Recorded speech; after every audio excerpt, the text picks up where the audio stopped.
University of law के तो main 3 campuses हैं, प्राइम लोकेशन है। यूनिवर्सिटी में टॉप रैंक में इंक्लूड होती है, वो वैरायटी ऑफ कोर्सेज दे रही है। इस प्लस पॉइंट ये है कि ये आपको एमओआई प्रोवाइड कर रही है। स्कॉलरशिप ये अप टू 3000 पाउंड ऑफर कर रही है।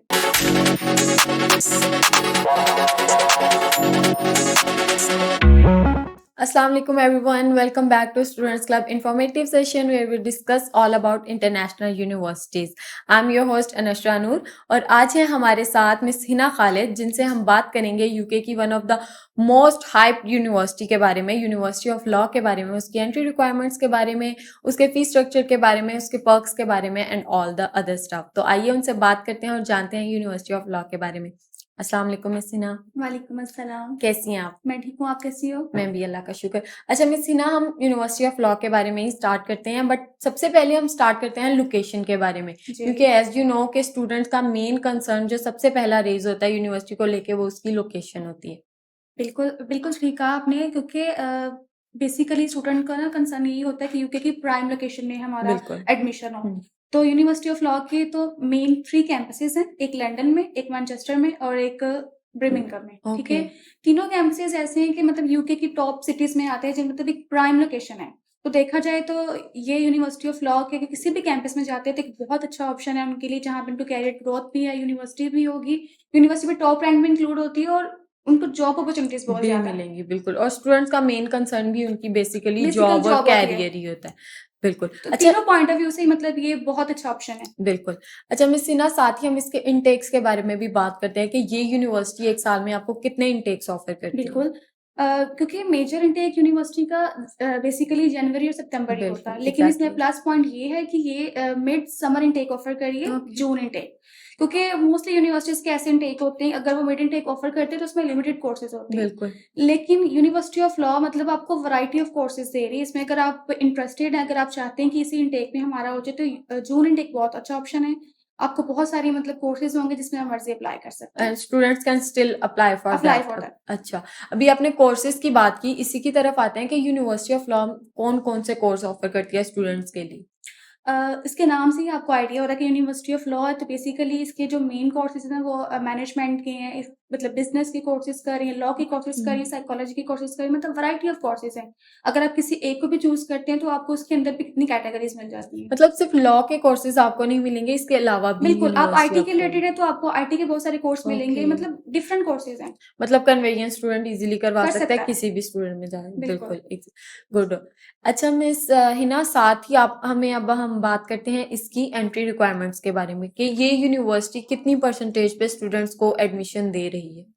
डायरेक्ट अगर आप यूजी के लिए अप्लाई करना चाहते हैं, अंडर ग्रेजुएट के लिए, तो अगर आपके इंटर में 75% मार्क्स हैं तो देन आपको डायरेक्ट यूजी में एडमिशन मिल जाता है यूनिवर्सिटी के अंदर, चाहे आपका कोई भी कैंपस हो। और अगर आप पोस्ट ग्रेजुएट के लिए इंटरेस्टेड हैं तो अगर आपकी 55% है तो उस पर अकोमोडेट करती है आपको। अच्छा मिस हिना, अब जून इनटेक में क्या अंडर ग्रेजुएट के प्रोग्राम्स भी ऑफर हो रहे हैं और पोस्ट ग्रेजुएट के प्रोग्राम्स भी? यानी कि क्योंकि मोस्टली यूनिवर्सिटी जो मिड समर इनटेक ऑफर करती हैं उनकी रिस्ट्रिक्शन होती है कि वो सिर्फ पोस्ट ग्रेजुएट के कोर्सेज ऑफर करती हैं मिड समर में। तो क्या एक ऐसा स्टूडेंट जो अंडर ग्रेजुएट के लिए जाना चाहता है यूनिवर्सिटी ऑफ लॉ में, वो जून इनटेक के लिए अप्लाई कर सकता है? Okay, well that is also very great.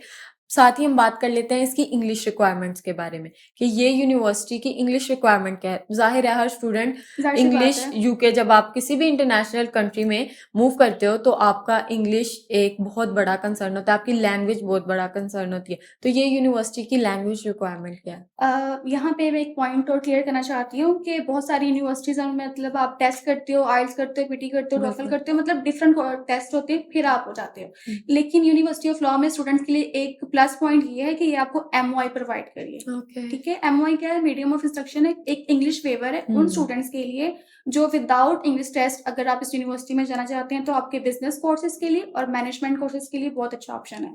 लेकिन अगर आप लॉ में जाना चाहते हो तो फिर आपको टेस्ट करना पड़ेगा। और टेस्ट के लिए फिर जो हमारे पास कोर्सेज टेस्ट के लिए जो हमारे पास आ जाते हैं वो आइल्स, पीटी और टॉफल है।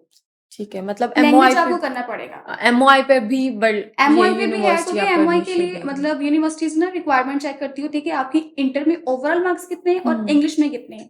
लेकिन यूनिवर्सिटी ऑफ लॉ आपको ये प्लस पॉइंट दे रही है कि अगर आपके इंटर में जितने भी मार्क्स है ना, मैटर नहीं करते, ठीक है। आपके डायरेक्ट अगर आप आईटी में जाना चाहते हो, आप मैनेजमेंट के कोर्स में जाना चाहते हो, बिजनेस में जाना चाहते हो, तो डायरेक्ट आप अप्लाई कर सकते हो एमओआई बेस के ऊपर। बिल्कुल। अच्छा मिस सिन्हा, मैं यहाँ पे एक और बात आपसे क्लियर करना चाहूँगी। मोस्टली स्टूडेंट्स को एमओआई के लिए थोड़ा-सा ना डाउट होता है कि क्या ये अंडर ग्रेजुएट प्रोग्राम्स के लिए भी एमओआई पे एडमिशन यूनिवर्सिटीज़ देती हैं कि नहीं? तो वो आप हमारे थोड़ा-सा स्टूडेंट्स को क्लियर कर दें कि एमओआई बेसिकली किस कोर्सेज़ के लिए होता है? बेसिकली एमओआई सिर्फ पीजी स्टूडेंट के लिए है, अगर पोस्ट कोर्स ग्रेजुएट के लिए जाना चाहते हैं, क्योंकि यूजी के लिए डायरेक्ट वो टेस्ट करेंगे, इंग्लिश बिल्कुल। टेस्ट, क्योंकि वो सिर्फ और सिर्फ उन्होंने ये वेवर की है सिर्फ पीजी स्टूडेंट के लिए। पोस्ट ग्रेजुएट स्टूडेंट्स और के लिए। ये है कि अगर आप पोस्ट ग्रेजुएट के लिए इंटरेस्टेड हैं, तो मैंने जिस तरह आपको बताया कि अगर आप कंप्यूटर कोर्स में जाना चाहते हो, आईटी में बहुत सारी वैरायटी है, मैनेजमेंट के बहुत सारे कोर्सेज है, बिजनेस के बहुत सारे कोर्सेज हैं, तो इनमें आप बिल्कुल एमओआई बेस पे अप्लाई कर सकते अपना हो। टेस्ट करके कर जा सकते हो। सकते हो अच्छा अंडर ऑप्शन ग्रेजुएट है। में भी। बिल्कुल। अच्छा मिस सिन्हा, एक और मेन कंसर्न जो स्टूडेंट का है वो है फीस स्ट्रक्चर। बिल्कुल। इस यूनिवर्सिटी का फीस स्ट्रक्चर क्या है और कितनी स्कॉलरशिप ये यूनिवर्सिटी ऑफर कर रही है और कितना इनिशियल डिपॉजिट स्टूडेंट को यहाँ से पे करके जाना होता है? क्योंकि ये एक टॉप रैंक यूनिवर्सिटी है, तो फिर इसकी जो फी है ना, वो कोर्स टू कोर्स वेरी भी करती है। लेकिन जो इसकी स्टार्टिंग फी है वो 17,000 पाउंड टू 20,000 पाउंड तक आती है। लेकिन जिसका इनिशियल डिपॉजिट आपने 8,000 यहाँ से पे करना है। लेकिन इसमें आपको मैं एक और पॉइंट क्लियर कर दूं कि सा यूनिवर्सिटी में अगर आप इनिशियल पे करते हो, लेकिन आपको फॉरन इनरोलमेंट पे करना होता है, बिल्कुल। लेकिन इसकी कोई इनरोलमेंट फी नहीं है।